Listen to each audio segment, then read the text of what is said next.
بسم اللہ الرحمن الرحیم عن ابی سعید الخدری رضی اللہ تعالی عنہ عن النبی صلی اللہ علیہ وسلم قال ایاکم والجلوس فی الطرقات فقالوا یا رسول اللہ ما لنا من مجالسنا بد نتحدث فیها فقال رسول اللہ صلی اللہ علیہ وسلم فَإِذَا أَبَيْتُمْ إِلَّا الْمَجْلِسَ فَآتُوا الطَّرِيقَ حَقَّهُ قَالُوا وَمَا حَقُّ الطَّرِيقِ يَا رَسُولَ اللَّهِ قَالَ غَضُّ الْبَصَرِ وَكَفُّ الْأَذَى وَرَدُّ السَّلَامِ وَالْأَمْرُ بِالْمَعْرُوفِ وَالنَّهْيُ عَنِ الْمُنكَرِ متفق علیہ۔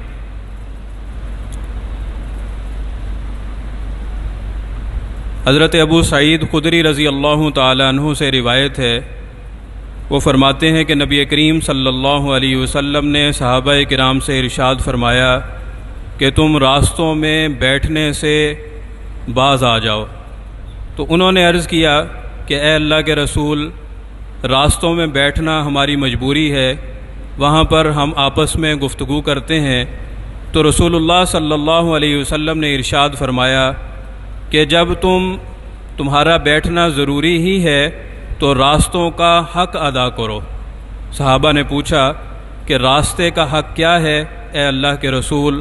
تو حضور نے فرمایا نظروں کو جھکانا، لوگوں کو تکلیف دینے سے اپنے ہاتھوں کو روکنا، سلام کا جواب دینا اور اچھے کاموں کا حکم دینا اور برے کاموں سے روکنا۔ راستے انسان کو منزل تک پہنچانے کا ایک ذریعہ ہے، اور ہمارا دین چونکہ دین فطرت ہے تو اس لیے اس دین میں راستوں کے حوالے سے بھی بہت تفصیلی احکامات موجود ہیں۔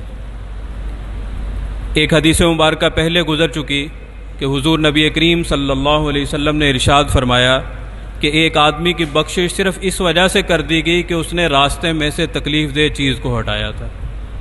تو اسی طرح اس حدیث مبارکہ میں حضور نبی کریم صلی اللہ علیہ وسلم نے راستے کے 5 حقوق کا ذکر کیا ہے، ارشاد فرمایا ہے، اور یہ حقوق خاص طور پر ان لوگوں کے لیے ارشاد فرمائے ہیں کہ جن کا راستے میں بیٹھنا یا کھڑے ہونا ضروری ہو۔ بنیادی طور پر اولاً تو یہ کوشش ہونی چاہیے کہ بلا ضرورت راستوں میں بیٹھا ہی نہ جائے، کھڑا ہی نہ ہوا جائے۔ تو جیسا کہ صحابہ کرام نے اس موقع پہ عرض کیا تھا کہ بعض اوقات کوئی مجبوری ہوتی ہے، کوئی ضروری بات ہوتی ہے، مختصر بات اگر کرنی ہو، اس صورت میں کسی راستے میں بیٹھ سکتے ہیں، کھڑے ہو کے اپنی بات کر سکتے ہیں، لیکن ایسے موقع پر پھر ان 5 چیزوں کا خیال کرنا ضروری ہے۔ پہلے نمبر پر تو حضور نے یہ ارشاد فرمایا کہ اگر کہیں راستے میں بیٹھے ہوں تو اپنی نظروں کی حفاظت کرنا، نظروں کو جھکانا۔ اس میں نامحرم کو دیکھنا تو شرعاً ویسے ہی ناجائز ہے، اس میں تو تعمیم ہے، یعنی کوئی بھی ایسی نظر نہ اٹھائی جائے کہ جس سے کوئی دوسرا انکمفرٹیبل اپنے آپ کو محسوس کرے۔ ضروری نہیں ہے کہ نامحرم کوئی دیکھیں پھر ہی یہ نظروں کا غلط استعمال ہوگا۔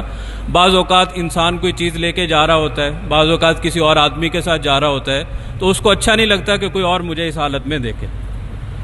تو یہ ساری کی ساری چیزیں اس کے اندر شامل ہیں کہ غیر ضروری طور پر اپنی نظروں کو استعمال ہی نہ کیا جائے۔